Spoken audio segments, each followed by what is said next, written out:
ជំរាបសួរនាងខ្ញុំ Lyda ភាសាអង់គ្លេសសម្រាប់ថ្ងៃនេះគឺនាងខ្ញុំនឹងលើកយកអំពី phrase with me មកបង្ហាញជូនបងប្អូនទាំងអស់គ្នាចង់ដឹងថាពាក្យ with me មានន័យដូចម្ដេចសូមបងប្អូនទាំងអស់គ្នាបន្តទៅមើលជាមួយនឹងខ្ញុំចាអញ្ចឹងពាក្យ with me គឺជា clear ចាគឺជា clear មួយដែលមានន័យស្មើនឹង I don't know ចាប៉ុន្តែវាអត់ formal ដូចគ្នាចាទាំងwith meហើយនឹង I don't know ក៏ប៉ុត I don't know វាមិនមែនជា informal អីទេប៉ុន្តែពាក្យនេះគឺចង់និយាយថានៅក្នុងន័យភាសាអង់គ្លេសគេអត់ដែលប្រើសោះតែម្ដងបើសិនជាយើងប្រើពាក្យ I don't know សម្រាប់ការឆ្លើយតបទៅនឹងសំណួរដែលគេសួរមកកាន់យើង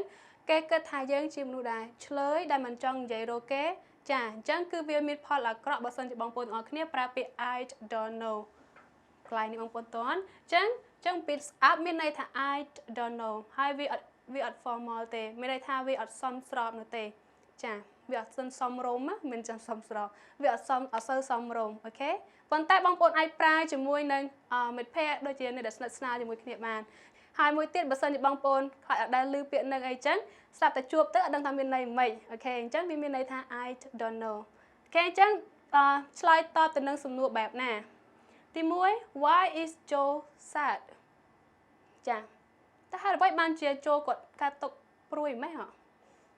ចាបងប្អូនដឹងអត់ចឹងបើសិនជាយើងអត់ដឹងថាចម្លើយហ្នឹងគួរឆ្លើយថាម៉េចតែយើងក៏អត់ដឹងដែរហើយណាមួយទៀតយើងអត់មានចម្លើយទៅកាន់អ្នកដែលសួរយើងចឹងយើងឆ្លើយថា beats me មានន័យថា it beats me មានន័យថាដូចជាសំណួរហ្នឹងវាចាក់ដោតមកកាន់យើងណាដូចវាអញ្ចឹងពាក្យ beat គឺមានន័យថាវាប៉ុន្តែគឺកន្លែងនេះមិនមែនថាឲ្យវាយខ្ញុំទេណាចឹងមានន័យថាខ្ញុំអត់ដឹងទេចាសំណួរហ្នឹងគឺខ្ញុំអត់ដឹងទេវាស្ដាប់ទៅវាអត់លក្ខណៈធ្វើឲ្យអ្នកសួរហ្នឹងគេប៉ះពាល់អារម្មណ៍អីទេមានថាគាត់ឆ្លើយតបថាអូយខ្ញុំអត់ដឹងទេចាមួយទៀត the story is stressful do you know the end of the story ចា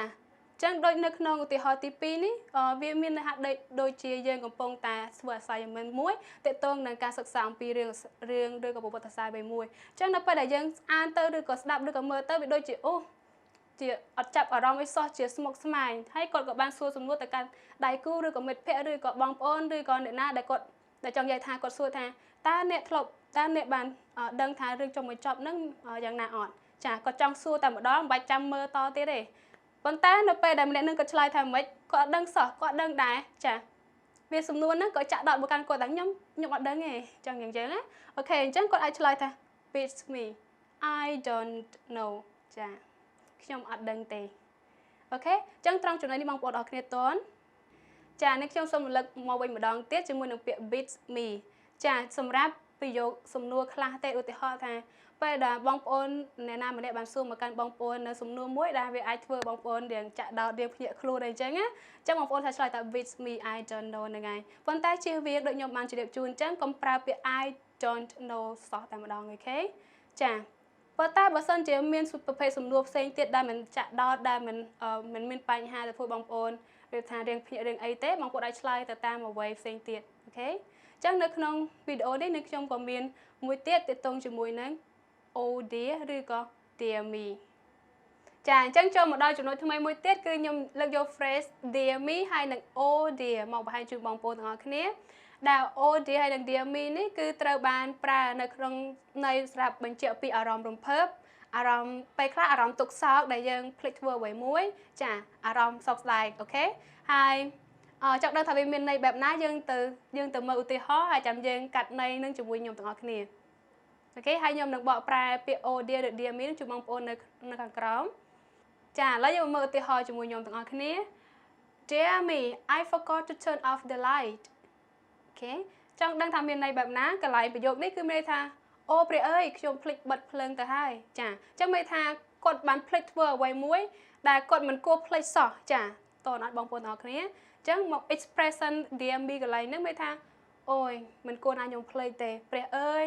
ឬក៏អ្នកខ្លះក៏ចូលចិត្តនិយាយពាក្យ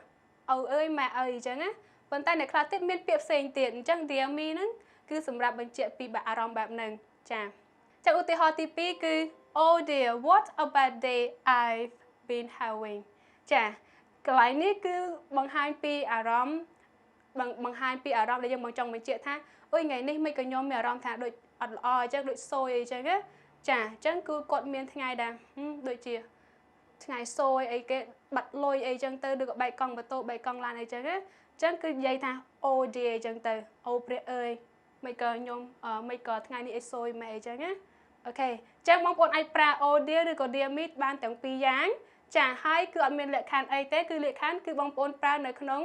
លក្ខណៈបង្ហាញពីអារម្មណ៍សោកស្ដាយអារម្មណ៍ដែលបងប្អូនភ្លេចធ្វើអ្វីមួយដែលមិនគួរធ្វើដែលមិនគួរភ្លេចហើយមួយទៀតបង្ហាញពីអារម្មណ៍ដែលយើងជួបចានៅក្នុងថ្ងៃនេះឬក៏ក្នុងម៉ោងនេះឬក្នុងហេតុការណ៍នេះអីចឹងអូខេជាចុងក្រោយនេះខ្ញុំលីដាសូមជម្រាបលាហើយអរគុណបងប្អូនសម្រាប់ការតាមដានវីដេអូនេះរហូតដល់ចប់ជួបគ្នានឹងខ្ញុំនៅវីដេអូក្រោយទៀតបាយបាយ